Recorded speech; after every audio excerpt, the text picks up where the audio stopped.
My guest today is Gary Geller, founder of Breakpoint Digital. Gary has a fantastic history across many aspects of the music industry. We talked a lot because he has some great stories. So we broke this into 2 episodes. I hope you'll enjoy it. It's the Kick Snare Podcast. Let's count it off.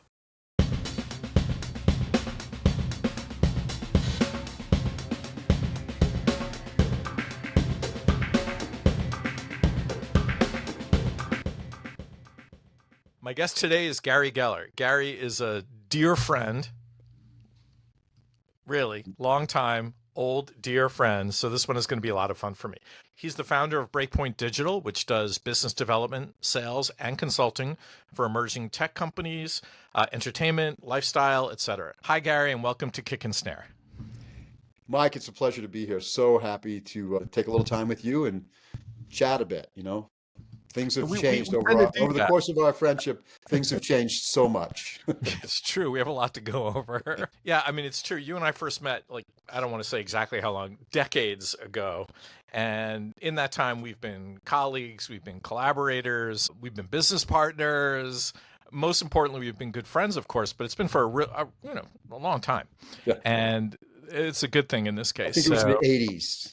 Yeah, I mean, seriously, we were causing trouble together in the analog era, pre-digital, pre-internet. So this is a fun thing to do. And I've heard many of your stories over the years. I'm sure not all of them. And I've even been part of 1 or 2, I think. And that makes this especially fun. And so there may be some points where I may add a little background for some members of our audience who don't know how we know each other and when I might have actually been in the room for some of these things. So I've been looking forward to doing this with you for a long time. Thank you for being here. Same. Good. Pleasure. I know that you have some stories as well. So. Well, I'll try to keep them at a minimum for the sake of this. This is about you, not me. I mean, it's about you talking with me, but about us. It's a collaboration. Right. So I should start off with this. Our listeners should know some things. Gary has this incredible history. And so I feel like I need to share it with you, and I'll let him do most of the talking, but it includes many years in the music industry, working in live production, in recording. That's where Gary and I first met in the context of live production. But you were also at the forefront of many other things, experiential retail, some of which we did together before we knew to even call it experiential retail. I hope they still call it that. E-commerce, music tech, and many other things. You have this very interesting eclectic background, and that is something that I can relate to. And I thought it'd be fun to jump in. Yeah. So first, let's start with the present. Tell us about Breakpoint Digital. What do you do? Tell us about your clients that you're willing to talk about, the types of clients at the very least. I'd love to know what you're up to these days, and then we will certainly dive into your sordid past.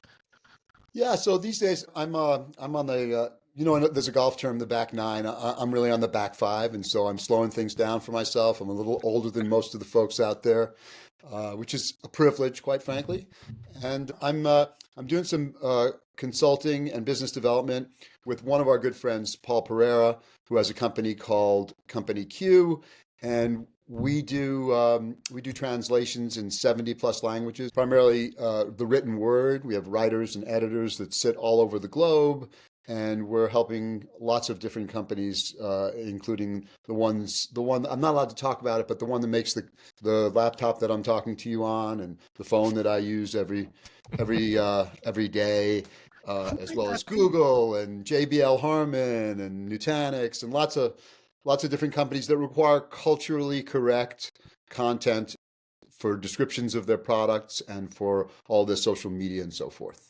Got it. So it's a lot more than what you would get with an AI doing translation. This is real localization and relevance. Correct. And most everybody's using AI today. So we've morphed from being a pure translation and transcreation company to we still do all that, but plus we're referred to more as a post AI, right? Because AI, you press the button, you do it, and then there's 10 or 20% at least that needs to have the human touch. Got it. Speaking of the human touch, it's a perfect segue to my next topic. From long before people were talking about, the phrase networking even, you were what I would consider to be expert at creating and maintaining relationships. And I mean, you had mastered it when we first met, and this is, pre-digital, pre-internet, et cetera, et cetera. And in fact, soon after we met, and we met in a professional context, but we also, I think, had an affinity for each other, became friends pretty quickly. But it wasn't just me, I know. I started to get postcards from you. When you were out on the road with bands or doing whatever you were doing, you would send a postcard every year on my birthday, which before Facebook was a pretty remarkable thing to do for all the people in your network. So where did you learn that? How did you? Yeah. There's just something about feeling good and making people feel good. And, there's a book, How to Make Friends and Influence People. But I'm really not a buy the book guy, to be honest. I was going to say, you didn't get that from Dale Carnegie. Come on. No, not at all. It's just a feeling, I mean, I think you want to make people feel good, and it makes you feel good to do that, right? And so, I'm always about trying to, I mean, not that I'm some big altruist or anything, but I like people to feel good, and I like to feel good. And so we're born with a negativity bias. Neurosurgeons will tell you that, or that's it's easier to stick to the negative than it is to the positive. So whatever any of us can do to sort of try and make people feel good about themselves and you got to do it. It's sort of one of those things. Well, I have to give you credit. You were doing this long before people were writing books about it, I think, from what I gather. So you must have sort of intuited your way to this based on your own experiences, I would say. I'm going to tell you a funny story with regard to the postcard. Please. I was on the road for years and years, right? I always had a home base, but I traveled quite a bit with some of the artists that I worked with. And I felt the need to keep in touch with lots of people. And so what I did was... I was all over these beautiful places, and so I'd get postcards, and I had a rubber stamp made up that said, "Dear blank, having a wonderful time, wish you were here, love Red." And that's because they used to call me Red.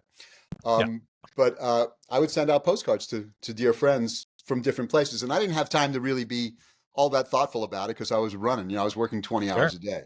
So I just hit the card, gave it to the front desk, and had them mail it.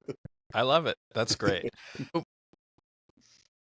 Just a way to keep in touch, Yeah, it's interesting. I think you intuited a great way to keep in touch, and you were sort of living this idea of networking and creating relationships and maintaining them, which in that era I think was probably not so easy to do. We weren't so connected, and you did it in a way that was meaningful. And obviously I remember it decades later, clearly made an impression on me. So thank you for that. So certainly this is something you learned yourself, but tell me about people you've worked with, maybe a leader you've worked with or somebody you worked for who you learned things from. I'd love to know an example of somebody like that in your life. That's a great question. One of the people that I admired was an early tour manager that I worked for when I worked for Al Jarreau years ago. And I don't know if it was it was just short of a military thing, but he ran the show. He made sure that the trains ran on time and everybody was in line and doing what they're supposed to do when they were supposed to do it. It's a guy named Jerry Levin, actually, who I think, I hold him in very high regard. He was the tour manager that I worked for when I first started in rock and roll. And he was an interesting guy, a smart guy. And like I said, he just kept it all going. He had systems early in the day before there were computers and so forth. He just made sure that things happened, and he was an interesting man. He still is around. Got it. Well, that's cool. Thank you for sharing that. Yeah, absolutely. I'm sure there's quite a few people like that, but none like Jerry. He was one of. We'll certainly get into that's good. We'll certainly get into tour management and things like that, because I think it'll be interesting for any listeners or watchers to understand specifically what tour managers do versus personal managers and otherwise, but we'll come back on that. There's another theme that, since I've known you for so long and I've seen you do so many things, not just being good at maintaining relationships, but you've been very, very good at creating new relationships where they didn't exist before. When I've described you to other people, I say nobody kicks down doors like Gary Geller. And I mean that in the nicest way. Not that you kick down a door, but you manage to get them opened for you, I guess would be a better way to put it. People welcome you in. And so I'm curious about how you've developed that ability or sensibility. I imagine there's a certain amount of persistence involved and maintaining your attitude. I'd love for you to speak to that, because I think that this is sometimes the most difficult thing for people to do in business. Yeah, sure. I think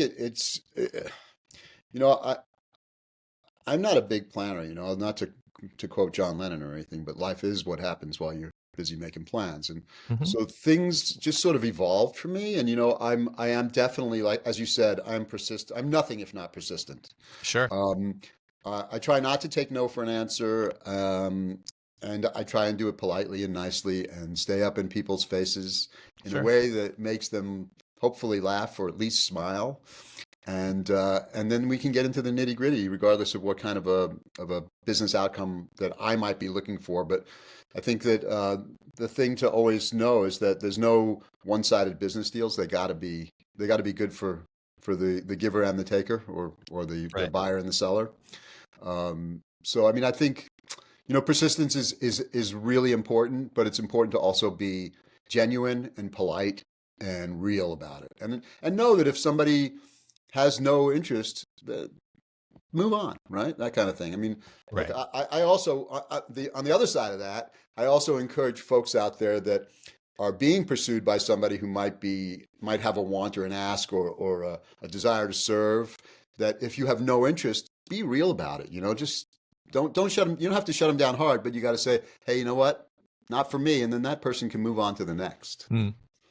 When it comes to doing sales and business development, it takes a certain amount of optimism and positivity and keeping that positive attitude. Despite your comments about the negativity bias and otherwise, we who operate in pitch mode at one time or another need to have a certain By the amount way, of, that's almost everybody. By the way, I understand. we're all Uh, in sales. yeah, but there's a certain amount of positivity that Yeah, that remains, necessary in order to be successful. totally. Do you have days where you have to work to get that positivity? How do you keep it going? I look at you as somebody who's extremely positive, Oh, and I wonder first if it comes naturally, if it's something you have to be deliberate about. Speak to that. I think that like you. We're all human, right? And so I have good days and bad days. And I Sure. think if I'm having a bad day, I just kind of turn off the spigot. And these days, anyway, because I have the I'm in a fortunate enough position where I don't have to be on all the time. But when Sure. you have to be on all the time, I think it's hard. It's hard to do, but you gotta practice, self-care and take care of yourself, and Hmm. hit the gym in the morning, get the juices flowing, take a run, take a walk, do whatever you can. I mean, I'm not as diligent about that as I'd like to be, but I think that if you take care of yourself, your mindset will follow. Got it. And it's a practice, right? We all have our practices. Makes Yeah. sense. And when it's showtime, it's showtime. It's showtime. Well, that showtime also leads me to another question. You clearly have take this the right way, a great deal of self-confidence and belief in yourself. And I'm sure you have, like the rest of us, you have your moments where you feel less secure than others. But Plenty of self-doubt. Plenty of self-doubt. there's plenty of that to go around. It's the way we were raised. Yeah. But that self-confidence and belief in yourself is something that you must have had uh, pretty much under control, or you've been able to summon that strength when you've needed to at different times in your career, right? And particularly given your unconventional history professionally, your Yeah. resume is like a novel. Coming Tell me soon. soon, a forthcoming novel. Stay tuned. We'll be promoting it here on the channel. The question I have really is, can you tell us how I know personally that you left home at a young age. You took an unconventional path. You didn't follow what most people your age did at that time, I think, is my view of it. I think you left home when you were 17, something like that. Am I Yeah, right? thereabouts. I mean, it's interesting, and it's really hard to imagine. I grew up in the Bronx, and it's hard to imagine that I left there over 48 years ago. Right. Um, and the memories and experiences that I had there were pretty special. Mhm. I think only those people who grew up in the Bronx in the 50s and 60s can really relate to it. I mean, I think everybody loves it, but I mean, I could walk to the Bronx Zoo and the Botanical Gardens and Little Italy, and I Right. did, right? And no matter, I grew up in an environment where no matter what your ethnic background was, everybody was, from the Bronx kind of thing, right? Right. And I have my lifetime of memories, right? I was born in Manhattan, Mount Sinai Hospital, and all my formative years were in Pelham Parkway in the Bronx. If you Got it. think of a great movie, Raging Bull, it opens up and it says Pelham Parkway, 1956, and Sure. that's where I'm from and when I got here. Right. Not far So from where I'm sitting right now, actually, in yeah, Washington Heights, just east of where I was. exactly. So, So I mean, I had the privilege of being raised in a lower middle class family, in a 5-story tenement building in the Bronx, right? Mhm. My grandmother lived next door, in the building next door. We would go, she lived on the top floor, we lived on the top floor, and we would walk across Tar Beach to go visit my grandmother, who was a powerful, you know, Russian immigrant force who was just nothing but love. And, she worked hard, played hard, and she was all about Right. love. So, I mean, those are my roots, or part of my roots. Right. And they were pretty special in my opinion. I wouldn't have it any other way. Got it. That's good stuff.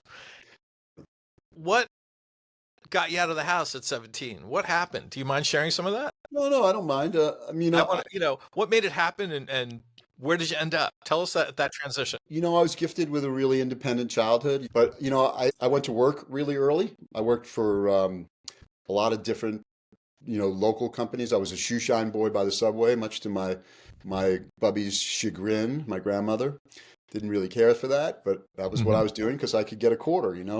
Right. I was a grocery delivery guy. I worked at the first hippie boutique that sold bell bottoms, right? I worked in a framing store that was, underneath the L in Pelham Parkway, and I Right. worked for my dad for a long time as a cashier, a stock boy, and a delivery boy. He had a store in what was called the Hub. It was a stationery store, and it was really a great experience of independence, right? I could go to work, I could make my own money, and I could do my own thing. And when I turned 17 or 18, my parents had decided to leave the Bronx. I had signed up for Lehman College, and I was enrolled and ready to go, but my parents decided to move to Florida, and I was too young to do my own thing and keep the apartment. Mm. So I went down to Florida with them and made my plan for how am I going to get out of the house and get out of here. And Right. so I went to school in Florida for a little bit at Miami-Dade, and then Right. I got out. I took construction jobs. I bought myself a car with a little help from my grandfather, and drove back up to the Bronx, picked up Louis Pepe, and we drove out to Colorado and got jobs in a restaurant. That was it. I called my dad and I said, 2 weeks later, I called home. My dad picked up the phone and I said, "Hey, I got a job and I got an apartment and I'm not coming back." And Nice. my dad said to me, "I'm going to hang up the phone now and you can call back. I'll make sure your mom answers because I'm not telling her you can." That's a fantastic response. I love that. So that's how it all began, right? That's how I Right. got out of the house, kind And of thing. so, how did you transition from a restaurant in Colorado into the music industry? Another great story. So my sister lived in Colorado. I moved to Boulder when I was 17 or 18. Right. And my sister lived there. She was a graphic artist, my sister Lois. And her husband was a guy named Stuart Ressler who worked with a couple of other guys booking local bands Hmm. at places like Tulagi's and the Blue Note and all the clubs that were in Boulder back in the day. Haven't been back in a while, so I don't know what's still happening and Sure. hopping. But he actually came into the restaurant one day while I was washing dishes, running the Hobart, and Right. he said, "Hey, I'm working with this band called Gerard, and they're recording an album at Caribou Ranch, and they're looking for a road crew. Would you be interested?" And I said, "Well, I don't really know what that means, so what's the Right. deal? I got a good job here. I'm washing the dishes, free drinks, whatever I want." And he said, "Well, they give you a place to stay, no rent, 3 meals a day, and you'd help out the band. You'd be the band guy, setting up Right. gear and da da da." And I said, Tell. "Okay, well, what's it pay?" Okay. He said, "Well, it's $25 a week, and Mm. when they go on the road, it's $75 a week plus per diem." I said, "Great, let's do it." So I moved into a cabin in Caribou Ranch, Got which it. I don't Now, know. explain Caribou Ranch. I know what Caribou Ranch is. It was a destination recording studio. Can you tell people a little bit more about Caribou Ranch and its history because it's significant? Yeah, it was a total trip. I mean, especially for a kid from the Bronx, Caribou Ranch was Disneyland, right? It was a 3,000 acre ranch, 20 miles up into the mountains from Boulder. Hmm. It was kind of amazing. You know, it was a rock star resort in the Rockies. First, you know, it had these great old log cabins that were beautifully renovated and had all the amenities. There was a recording studio with a Neve console and, you know, all sorts of club. There was a club room called the Lodge, which had, you know, it was like for guests, and there was a Hmm. movie theater, there was horseback riding, there was snowmobiling, there were shooting ranges, hunting, Fancy. there was a dining facility, so there was breakfast, lunch, and dinner every day in this beautiful thing. There's full maid services, compliments of what they called the Caribouettes, which were these folks that helped out serving food and cleaning up and Mhm. making things happen and running the horses. And it was pretty much a playground, right? I mean, the people that recorded there were people like Elton John and John Lennon and Chicago and the Beach Boys and Billy Joel and Rod Stewart Wow. and Supertramp. I mean, it was rock's royalty at the time, and they stayed there in the 70s and 80s, and you know, it was an amazing place. And Jimmy That's cool. Guercio was the guy who owned it, and he was also a bass player in the Beach Boys, and he was in the band called the Buckinghams and wrote the song "Kind of a Drag." And you know, it was a wild place to be. I mean, Stephen Stills was there, and uh, Dan Fogelberg was hanging out because he lived up the street, and Hmm. you know, you never knew who you're going to run into, right? Right. That sounds very cool. What kind of work did you do there? So I started out as just a roadie, right? I was a grunt. You know, I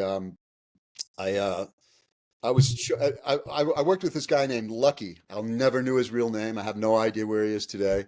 And we had two Jeep Broncos on the property that were just sitting there, and Right. neither of them ran. Like they were useless. But Lucky was very mechanically inclined. I mean, you think of me. I know the name Lucky is a great name, but he fit the name, right? Big kind of you know, mountain man. I helped him because I certainly couldn't have done it myself at all and still wouldn't be able to do it. But he, with my assistance, took all the parts from the two Broncos and made them into one that ran, which was kind of, for a kid from the Bronx who had no mechanical abilities, I thought we did a miracle. You know, it was sort of I'm amazing. sure you did. That was one thing that sticks with me. And then another thing was that as we finished rehearsals and we finished the album, Jimmy Guercio had arranged for Gerard, the first band I ever worked for, to to be the opening act for a stadium tour with the Beach Boys and Chicago. Oh, So it wow. was, I think the Beach Boys were the headliner, Chicago was in the middle, or the other way around, I don't know.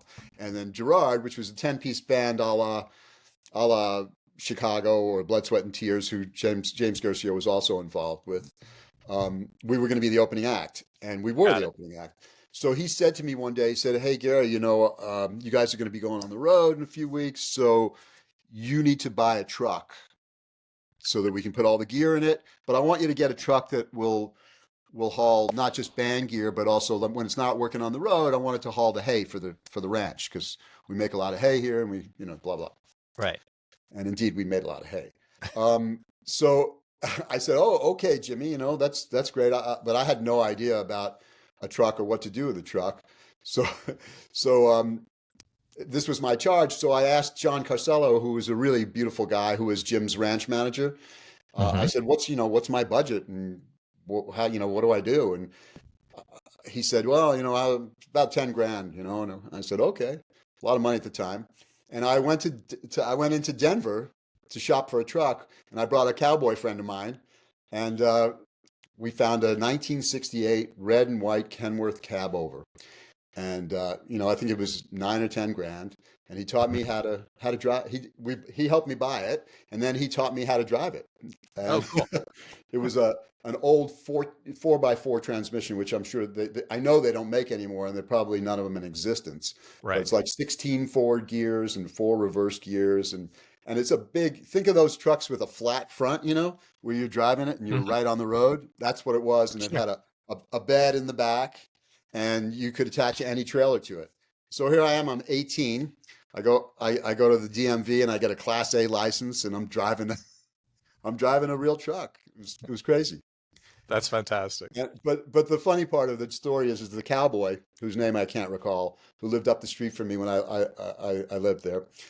Um, I said, what do you want? I mean, to take me to Denver and buy a truck, what's that going to cost? For your time.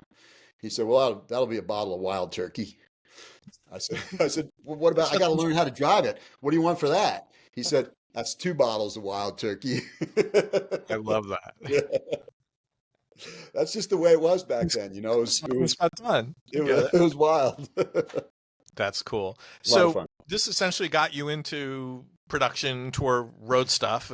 And did you stay in Colorado? I know you spent some time in LA. Was this the point that you made that segue? How did that go? So what happened was the band was great. It was a 10-piece band, really beautiful people. I loved most all of them. But I had a very special relationship with the drummer. He and I became really good friends. A fellow named Willie Ornelas. Mm-hmm. And Willie's a guy who was a studio session player in LA. Right. And he got recruited by Jimmy Guercio to come and be the drummer for the band. And so when things changed and the band sort of, the record wasn't flying off the shelves, so to speak. Sometimes happens that way. Yeah, it happens. Willie moved back to LA, and sort of things kind of, there was another guy who came in and took over drums for a little while, a guy named Ross Salomone, who was in a band called Hawk. Mm-hmm. Also another Chicago band, because Jimmy Guercio and John Carcello are all Chicago guys. I see. So Willie relocates to LA because the session Willie work was is from there. LA, came from LA, relocated to Caribou Ranch, But came back for to this LA. project, and went back to LA. Right. And so when it all kind of fell apart, and it did, I don't recall all the details, but it came to an end. I called up Willie and I said, "Hey, Willie, I still got the bug. I want to be on the road. I want to be doing things." And he said, "Come out to LA, and you can, you can crash in my guest house." So that's what I did. Willie had a penchant for real estate. He owned a lot of homes in North Hollywood, in that area. Nice. And I just lived in the back. I think I paid $100 a month for a room, a room with a little kitchenette and a bathroom in the back. Right. And how did you stay afloat there? What did you do for a living? So Willie was a session player. I mean, he played with on a lot of different records. He ran with a great crowd of session players. He did a lot of work with Mike Post. I don't know, those of you out there that are familiar, Mike Post did the music for a lot of television shows. Sure. That was his jam. And so one of the things that I found out when I moved to LA was that all these session cats, or session musicians, to keep it. But they called them cats in those days. Yeah, we called them cats then. All these session cats, they do 2 or 3 sessions a day, right? The session was, X amount of hours. I forget, it was 3 or 4 hours for a call or whatever, and they'd get paid. Some of them would get scale, some of them get double scale, some of them get triple scale, depending upon how in demand they were. Mm-hmm. And they needed somebody, unless they were a singer, they needed somebody to come and either set up their drums or their keyboards or their guitar rig or whatever it was, and bring their equipment, because they would just show up and play. Right. And then take their equipment down and put it back in storage. Mm-hmm. So I, with Willie's help, I started a little company called Red Roadie's Musical Movers. And it was what's called a cartage company. At the time, SIR did that, right? Studio Instrument Rentals. And so I had like a sort of a boutique business that I did for myself through the relationships that I built with the session players, right? And so I did that for Willie in the beginning. I had a 1968 Volkswagen Bug, and I took all the seats out of it except for the driver's seat, so I could put equipment in it. Got it. That was my pickup truck or my van. Very resourceful. Yeah, anywhere that Willie had a session, and he had at least 1 or 2 a day, I would go and I'd set up his drums and bring them down, and then I got to know all these other session players, and some of them would use me as well. I mean, Willie had relationships. Through Willie, I built relationships with a lot of different session players, including people like Steve Lukather and David Page and Michael Porcaro, Steve Porcaro. There were a lot of a lot of guys that were doing the session scene was pretty vibrant back then. Right. And so, I mean, Willie was always my main client, but I had the opportunity to work with a lot of these guys. And fantastic guys too. They were amazing. I mean, Luca Third, David Foster was a part of that scene as well, as was Jay Windig. If you're interested, go watch the Yacht Rock documentary. I'm telling you, for the sake of our listeners and watchers, Jay Graydon. You'll learn a lot about who these people are if you don't know already. But that's very cool stuff. Yeah. And so, for people who are watching this and don't see a man with red hair, they used to call you Red because you had a big head of red hair. Sadly, I don't know, but I'm good. Currently, that's not reality. My face is still red. Your face is still red. Right? But I'm red right now because I feel like I just embarrassed myself saying that part. No. But so that's why you were, when we first met, I knew you as Gary, but often people that I would meet who are friends of yours, or people who would call looking for you when you're on the road, because this is before cell phones, or at least before they were really well deployed out in the marketplace. People were looking for Red or Red Geller, and I was like, who the hell is that? Oh, Gary. What do you mean Red? Oh, he used to have red hair. Okay, got it. So funny footnote to share. So I want to shift gears just a little bit. I mean, this explains how you got into production management and tour management and things like that, and we'll come back on that some. But you also were a partner in a top location recording company, probably the top one in the U.S. certainly, if not the world. And I'd love to know more about the company, the kind of gigs you did, radio, things like that. You've told me some of these stories, and there were some memorable gigs, I think, and so I'd love for you to spend a little bit of time on that.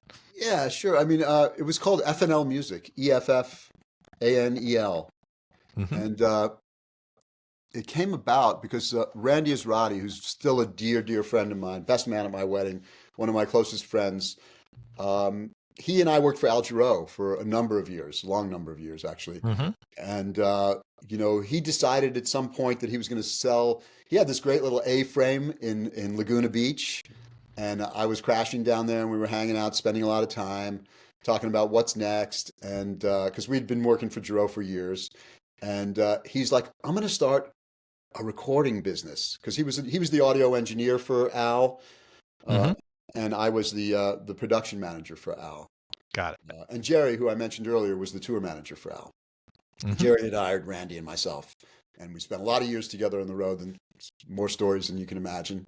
But we started Effanel in like 1980, and Randy said, "This is what I'm doing, and you want to join me?" I said, "Yeah, this seems like an entrepreneurial journey that I don't want to miss." Right. So he sold his house and took that money, and we bought all this great equipment. And for, I don't know, weeks, maybe months, we soldered cables and we ordered road cases, and it was Randy's brainchild. It was the first portable multi-track recording system that was able to record live music anywhere, right? So it wasn't. There were a couple of trucks out there at the time where people had taken all the recording equipment and put them in trucks, and we were doing something different. We were doing portable. So portable meaning those road cases, like the Anvil cases that you see on wheels, that are shippable to anywhere in the world. We put together the system where you take it out of the box and you set it up in a room and you run the cables and you can record. So the maiden voyage, the first thing that we did as a company was Randy went with Mick Fleetwood and a group of really great musicians, George Hawkins from just some great guys. George used to work with me with Kenny Loggins, but they all went to Africa. I did not go, but they all went to Africa to record Mick Fleetwood's solo record called The Visitor in 1980. Mm-hmm. And it went off swimmingly. For those of you that may know Mick Fleetwood from Fleetwood Mac, should listen to The Visitor. It's a great record. Got it.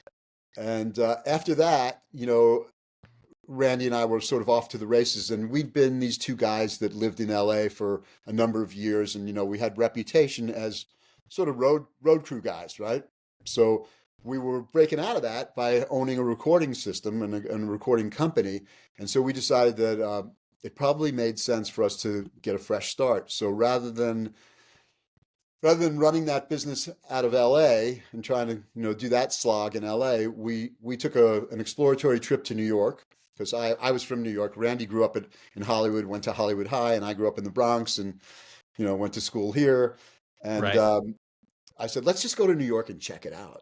So we went to New York, and we stayed at a friend's apartment and sort of checked the vibes out. And Randy loved it. He was an instant New Yorker, right? Here's a kid who grew up in Hollywood, was like, New York, let's do it, Right. So we cased the place, as it were, and then we found a loft, and we rented a loft. It was 2,500 square feet in Tribeca. Mm-hmm. On Lake Street, for those of you that know the area. It's at the Triangle below Canal.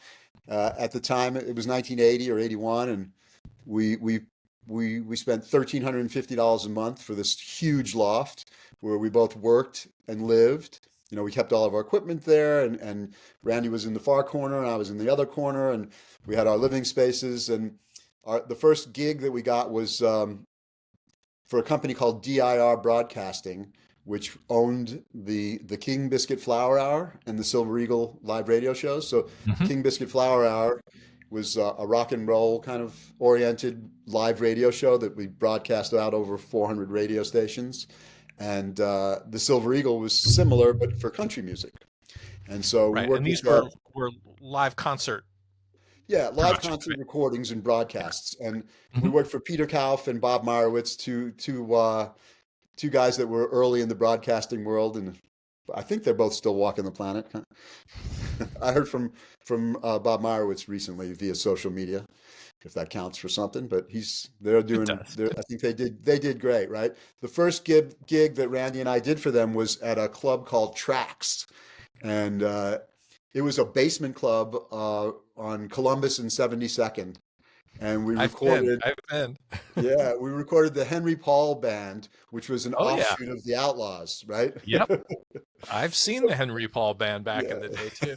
But I also used to go to Trax because I lived on the Upper West Side at the time, and one of the earliest, I would say, prototypical Living Color shows was at Trax. It was Vernon really? Reed's Living Color in those days. It was a different band, but it was Vernon's thing. And Right. yeah, somewhere I think I have a recording of that Trax show. Awesome. Yeah. Certainly not an Effanel recording, but Yeah. probably made on a 2-track cassette of some kind. Nice. Yeah. Were there other, particularly memorable gigs from King Biscuit or from, the FNL work that you want to share? Oh, there were tons of them. I mean, we recorded everywhere. We recorded at the Ritz in New York, tons of shows. Mm-hmm. We recorded U2 Under a Blood Red Sky at Red Rocks in I think it was June of '83.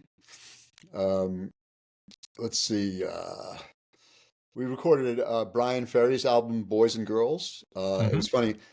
He rented Bette Midler's loft, also in Tribeca, and we set up a room with our recording equipment, and he we were there for months. That was a memorable project. We did U2 live at the Slane Castle in Ireland. Was recorded by FNL. Fantastic. We did Pat Metheny Travels, where we went on the road with Pat Metheny and recorded 22 shows. Oh, wow. Yeah. And then, Pat's a very meticulous guy when it comes to his recordings. And the thing I remember was we had a mix down room at a place called Top Cat Studios, which was on 28th Street in the middle of the Flower District in Manhattan. Mm-hmm. And we had these big Klipsch speakers, right? And our console. And we took every one of those 2-inch recordings and transferred them down to cassettes. Right. So these would have been 2-inch 24-track recordings. So those who are listening who might not understand. Yeah. So we took every song from the set list and put each song, 22 versions of it, on a cassette so that Pat could listen and get the best version that he wanted. And then we'd mix that version. Sounds like quite a project. Yeah, it was quite a project. It was a lot of fun. I met a lot of great people. Danny Gottlieb was the drummer, and Hmm. just a really interesting bunch of people. Nana Vasconcelos was the Sure. percussionist. I saw Pat Metheny in the early '80s a couple of times, and they were Yeah, really fantastic shows. He was doing something really special in those days. I yeah, mean, I he know. probably still is, but I remember Yeah, seeing those shows and enjoying them. yeah, no, it was pretty magical. Well, I have been blessed and fortunate to have spent a lot of time with some really amazing music and musicians. You know, Yeah, I indeed. count myself So lucky that way. it also was an intersection for us in the beginning of our friendship and more. And so I'm excited to sort of jump a little further into that. So Sure. when we first met, you had just finished coordinating rehearsals, I believe in Connecticut. You should tell me more about that, for the Rolling Sure. Stones before they went out on their 1989 Steel Wheels tour. And Yes. that tour, just to put it in history or in context for people, the Rolling Stones had been on hiatus for a while, and Mick Jagger and Keith Richards were doing their own thing, solo records and things like that. So when they announced the Steel Wheels tour, it was kind of big news. And in those days, a big tour announcement was something you actually did a press conference for, and they announced a press conference at Grand Central Station because they were trying to be on, Right. steel On wheels the like train. trains and that kind of stuff. So you had been doing that. Tell me just briefly about that coordination, and then, uh, that ultimately segued into you becoming tour manager for Living Color. That's how we met, because I was Right. working at Living Color's management company, and so it was an important thing for us. But I'd love for you to tell us a little bit about the rehearsal project, or that set this all up, and then certainly more about the tour and itself. So Sure. please. So, yes, that was the big one of the big benefits was actually meeting you through Jim Grant Oh, you're and nice. Roger Kramer, who were Sure. the managers for Living Color. Hmm. But before I met you guys, I had gotten this gig. I knew a guy named Michael Ahern, who was he's probably one of the preeminent production managers in the business. He was the guy that got all the big gigs, right? Right. He knew how to do what I'd already been doing, but at scale, right? He was the Right. guy that did stadium tours. And I knew Michael, and Michael asked myself and probably a half a dozen other people to go out and scout a location for the Stones to rehearse. Hmm. Um, and he said, "Look, it's going to be a 6 week rehearsal. It's going to be from this time to that time, and I'm looking for a place where these guys can just be, and it'll be low key, and they can do their thing and not get bothered by anybody." And I had known about Litchfield County because I was living in Connecticut, and I think, believe it or not, I went rollerblading there, and so I knew about that area. It was very sort of a quiet, sleepy little part of Connecticut in the northwest corner, and I knew a guy who was a real estate agent in Washington Depot, which is Hmm. really just a little hamlet, right? And so I secured, with his help, of course, I found this little place, and there was a broken down old an inn called the Mayflower Inn, and there was a no longer in use girls' school called Wickham Rise Girls' School, and that place, Wickham Rise, had a big, beautiful room that was the perfect room for rehearsals, right? Got it. And so we rented out Wickham Rise. We rented out the Mayflower Inn, which was still very livable, but it was not what it is today. Those of you that look up the Mayflower Inn in Washington Depot, Connecticut, it's about $1,200 a night for a room Wow. now, because it's Right. some hedge fund guy bought it and redid it, and it's now magical. Then it was just a place. We had Jan Wenner's birthday party there that summer, and everybody came up, and it was kind of nuts. Right. But So the tour kicked off in October, and by that point, Living Color, who I was working with, had become were named as the opening act for the tour, which was a big honor in those days. Living Color was cruising along and had a hit record, yeah, and the guitarist in the band, Vernon Reed, had a previous relationship. He had done some work with Mick Jagger on a solo record, so Mick Jagger was involved with Living Color to some degree, and they ended up as the opening act, which was a big deal for them and a big career boost. And I guess you ended up as the tour manager for Living Color. Tell us about that experience out on the road with Living Color, with the Stones, memorable Yeah, moments. yeah. And it was this, for everybody who wasn't there or doesn't know, this was a stadium tour, football stadiums for the most part around the U.S. And I don't remember how many dates, but pretty much every major market, throughout the Yeah, states. it was over a year, I think. Yeah. Tip of the hat to Michael Ahern for figuring it out. But they had probably the biggest stage at the time that was ever used. Mhm. It was a huge undertaking. There were the lights and the sound and the staging took up, I don't know how many trucks, 10 or 20 trucks, Yeah. something like, I mean, there were so many trucks on the road for this tour. There was a red team and a blue team and a universal team. The universal team were the bands, the guys in the band, the crew, everybody that had to be at every show.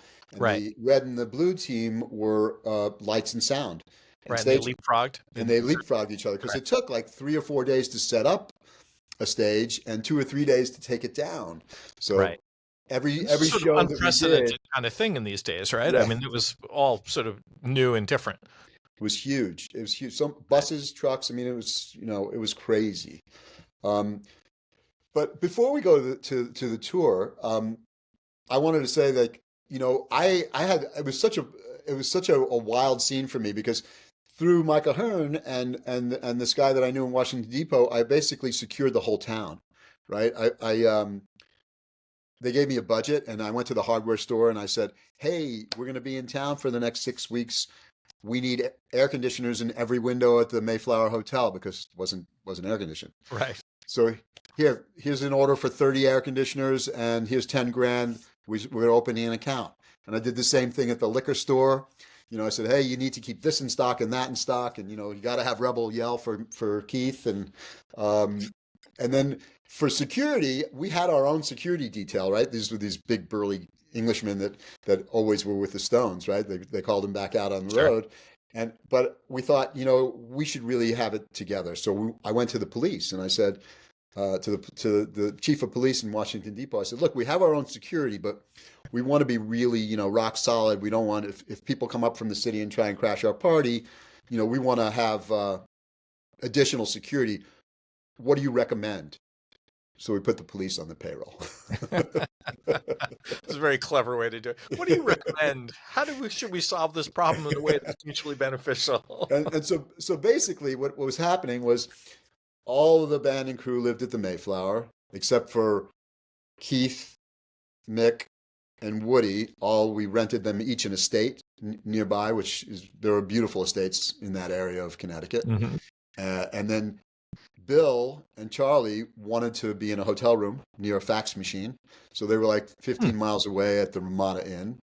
And, it was just, it was a classic. Every day we'd get up at the crack of noon. Rehearsals would start around 1 or 2. We'd rehearse until 5 or 6, and then we'd all retire to the hotel where there'd be a catered meal for everybody. Right. And then we'd shoot some pool, hang out, and then get back to business of rehearsing around 8 or 9, and then they'd rehearse until the morning. Wow. Until the sun came up. Crazy. So Yeah. when you were out on tour, I mean, it was a big deal, and I was involved in this tour, so I can certainly imagine myself what it must have been like to be out every day with them, because I was visiting in different markets and seeing what was going on and spending some time with you and others, which was a lot of fun. Anything that we should know about what it was like to be with the Stones, the people, or members of the crew for that matter? No. Certainly, you and I have this long and positive relationship with the band Living Color, members of the band, and that kind of thing. But I'm curious as to what it was like to be out for so long. It was, as you said, a year or more, I think, by the time the thing was done, and it was all in the U.S. as I recall. Actually, no, there were a couple of Canadian shows, right?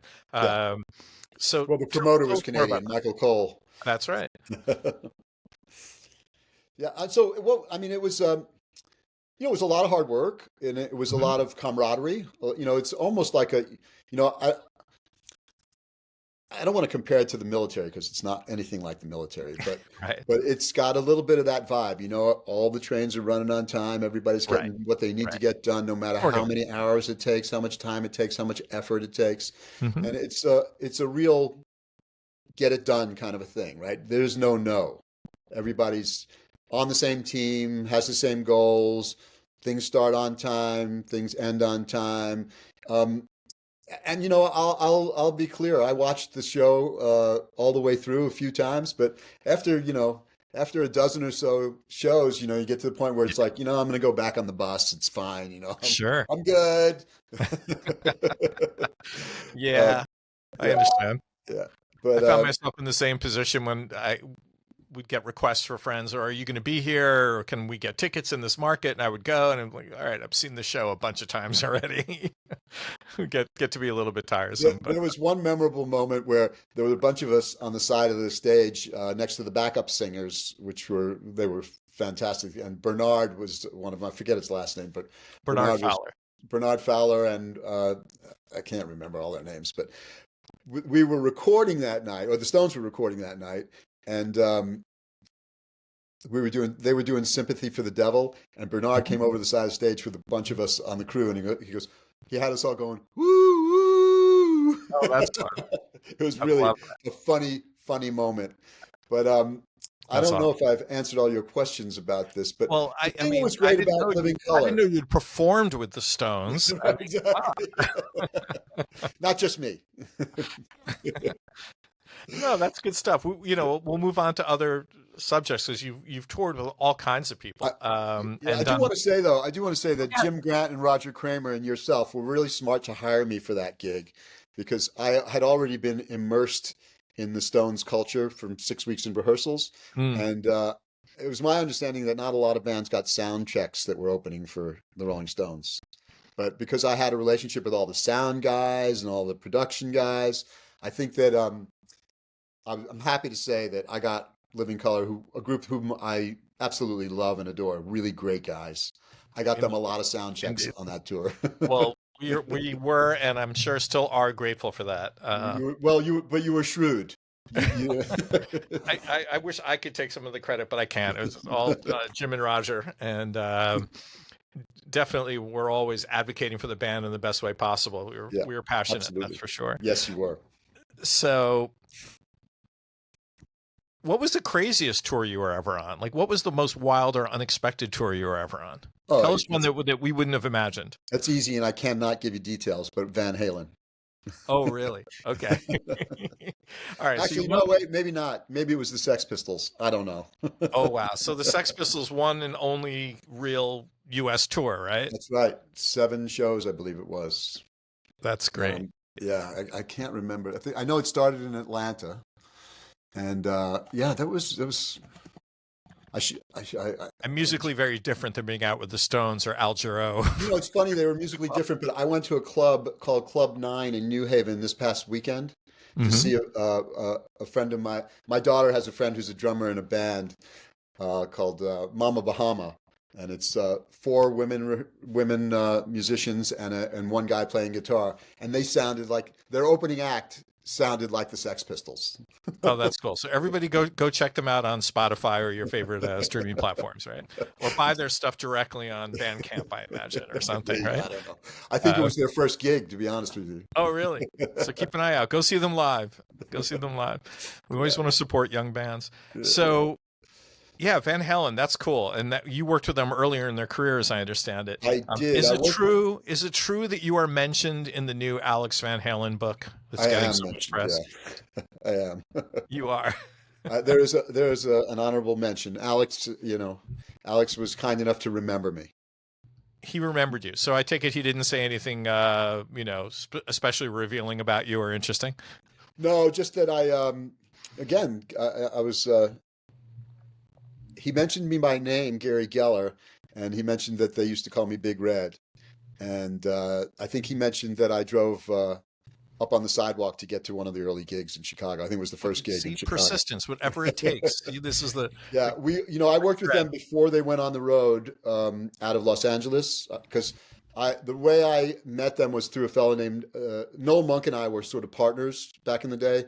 Noel is no longer walking the planet, but he and I worked on a bunch of Warner Brothers stuff because we knew Joe Bergman and Carl Scott, who are sort of legendary A&R people for for the Warner Brothers. Warner Brothers and the Warner Brothers music show was largely Right. Joe Bergman was largely responsible for that. For those of you that are into history, but so through those relationships, they put us on all the baby bands, right? And we worked with Chunky Novi and Ernie and a bunch of different people, and just crazy stuff. But through them, Right. we landed the gig with Van Halen, who was at the time managed by Marshall Burl, which is Mr. Burl's son. And they were playing clubs. They were straight out of Pasadena. And I remember doing a gig with them. They were the headliner at the Whiskey A Go Go. That was, I think, the first gig that I did with them. And then That's great. we went on. Warner Brothers got them booked as the opening act for Montreux and Journey in 3,000 to 5,000 seat theaters. So Journey was the headliner, Montreux was in the middle, and as Van Halen, we got about 20 minutes where we had to keep all of our amps on casters and get on and off in 20 minutes. Sure. Which was kind of amazing. So that sounds like fun. Hey, it's Van Halen had an amazing career. It's too bad it got cut short. I left after the first tour because we had some great shenanigans and some really great times, but I just didn't. I couldn't. I think I was not alone in this, but I was probably early in this. David Lee Roth was hard to be around. We'll just leave it there. Yeah, exactly. You're certainly not the first person to allude to such a thing, but that's fine. Tell me, they also there's this classic I'm a quality of life guy. I understand.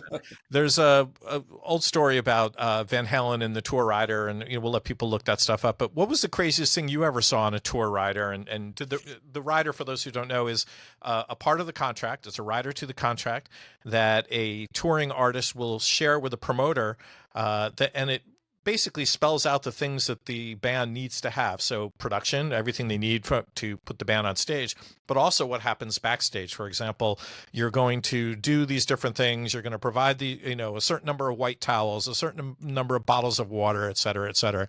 Were there any really particularly memorable things in your experience from a tour rider that you want to share with us? Well, by the way, the white towels need to be shaken out so that there's no lint. Right, no lint on the towel. I'm making notes really. of my own rider. Back in the day, it was pretty standard. We just didn't, the rider was there so that we didn't show up and have an empty green room, right? Sure. And so it was basics for the most part. But there's, some of you may know the story about about Van Halen and the brown M&Ms. Yeah. And I think Alex mentions it in his book. And it was really smart. It was they demanded that there was a bowl of M&Ms, a big good sized bowl, and no brown ones.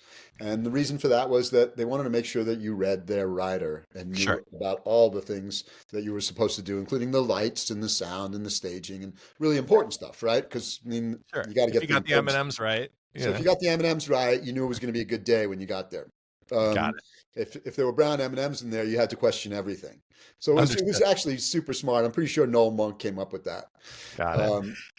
But I will say that my favorite thing that was ever in a rider was on the tour with the Rolling Stones. Not the most unusual, but my favorite thing is they demanded a case of really good Haut Brion, which is a type of a red wine, be in their dressing room every night. Right. And I was kind of wise to that wine. So it's a really good wine. If you try and buy it today, it's a lot of money. Mm-hmm. But I arranged with the logistics guys because the band, the Stones, when they were on the road, they did the show. Once they got on the stage, that was it. Right. They left the green room. They got on the stage. They did the show. They did the encore, and then there were vans lined up behind the stage. And they got in the vans and they left. But they also left behind a lot of good wine. And, got so it. When next they time got I on visit, stage, when they got on stage, I knew it was time for me to just do a little patrol and see if there was any wine left around. And I had a clearance from the tower, so they were kind enough to allow me to stock my bus bunk with a lot of good red wine. I love that. So, I want to make it clear. So, I was in the business of doing artist management or personal management, where Hmm. you would be a personal manager. Artist manager, just to explain it to the audience, is responsible for the artist's entire career, essentially, coordinating tour managers, like what you were doing, production management, but also the record label, the publishing companies, merchandising, et cetera, et cetera. And they do all those deals, including a booking agent. So the artist manager is essentially a quarterback, and one of the teams that they, or one of the units that they manage is the tour management relationship. So you were out there as a tour manager, and a tour manager does a tremendous amount of logistical things, right, to get the band from place Hmm. to place. But one thing that people may not realize is that a tour manager also is involved financially with the band in terms of managing the payment, in many cases, especially in smaller tours, to make sure the band got paid and got paid properly. And lots of concert promoters, particularly back in the day, were kind of Yep. sketchy individuals. It was a colorful business back in the day. Let's put it that way. You're pointing a finger at me. I assume that means yes. It Nope, was that colorful. is threw me out of money. Right. So tell me about that. Like, you used to have to settle those shows, which meant at the end of the night, explain this to us. Sure. And how did you protect your bands? And, feel free to share any Sure. interesting anecdotes Yeah, about I mean, tour it. management involves a lot of stuff, right? Mhm. You before you even go on the road, you spend weeks advancing the tours and making Mhm. sure that all the promoters know what's expected of them, and you book the hotels and you book the flights or the bus or whatever it is, and then Sure. when it's showtime and you're out there on the road, you're responsible fiscally, and well, not just fiscally, but personally to get everybody from point A to point B. It's a lot of babysitting. Sure. And then there's the financial part where it's famous stories from Chuck Berry where he wouldn't get out of his car or go on stage until he got paid, but because he was working with dicey promoters.